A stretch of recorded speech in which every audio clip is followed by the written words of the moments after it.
The Republic Act 9003, also known as the Ecological Solid Waste Management Act of 2000, provides the institution of measures to promote a more acceptable system which corresponds to the vision of sustainable development, such as mandatory waste segregation at source and collection, establishment of material recovery facilities, and the closing and/or conversion of open dumps.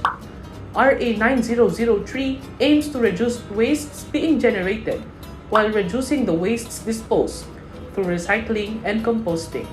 It also aims to create programs for safe disposal of wastes, such as the establishment of sanitary landfills and ecocenters. Today, the Act has paved way for the creation of the National Solid Waste Management Commission. In a research conducted in 2013 by Premakumara et al., it was found that Cebu City, their chosen focus, had adopted multiple policies in accordance with the RA 9003. First, Cebu established the Solid Waste Management Board in 2004 that was soon followed by the drafting of their 10-year Solid Waste Management Plan a year later in 2005. Within this plan, Cebu has made it their aim to lessen landfill waste by 50% by the time the plan has concluded, which is in 2015.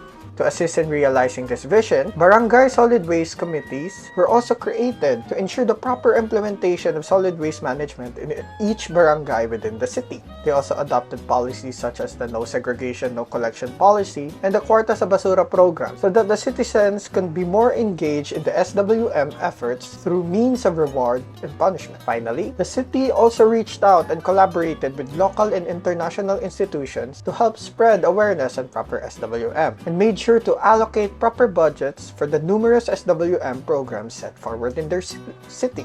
Meanwhile, on the national level, the Department of Environment and Natural Resources, or DENR, led the National Solid Waste Management Commission, whose aim is to monitor and assist in the promotion of SWM practices within the country.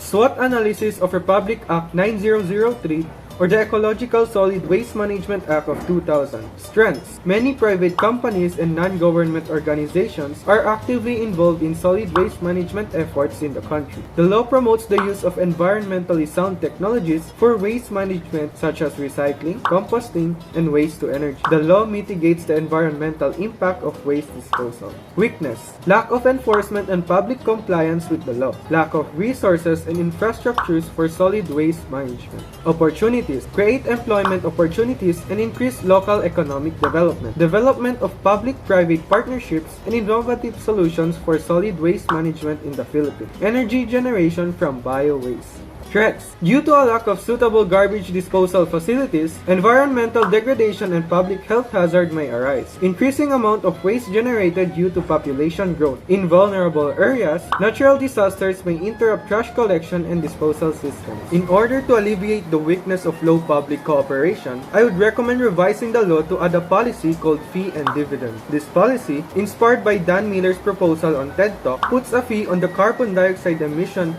of mismanaged solid waste of waste producers, including household, businesses, and public authorities. Then, the fee collected will be distributed to every legal resident in the country. This will motivate residents and corporations to take responsibility for the proper management of the waste they generate and to minimize the environmental impact of waste. Another weakness of this law is the lack of resources and necessary infrastructure for solid waste management. To combat this problem, the government may opt to establish more SWM centers around the country, but also not near residential areas to avoid any health risks that may arise from the process of solid waste management. Furthermore, they could also focus their assistance towards the remote areas that may not be easily covered by the SWM centers by helping them improvise possible recycling and management solutions that are most suitable for their area.